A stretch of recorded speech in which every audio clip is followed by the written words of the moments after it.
আপনারা চাইলে এটাকে স্কিপও করতে পারেন। এখন ভালো করে নেড়ে চেড়ে নিচ্ছি। এরপর দিয়ে দিচ্ছি 2 চামচ ভরে ভরে সাম্বার মশলা। এখন সমস্ত কিছু ভালো করে মিশিয়ে নিচ্ছি। সবকিছু নেড়েচেড়ে মেশাবার পর সামান্য একটু জল দিয়ে দিচ্ছি। জল কিন্তু বেশি দেবেন না, জল একদম অল্প দিতে হবে যাতে বেশি ড্রাই ড্রাই না লাগে। এখন ভালো করে মিনিট 3 নেড়েচেড়ে নিচ্ছি।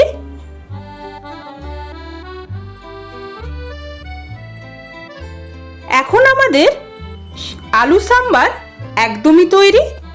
তাহলে দেখতেই পেলেন এটা ভীষণই তাড়াতাড়ি তৈরি হয়ে যায়, আর খেতে তো বলবেনই না, দারুণ লাগে।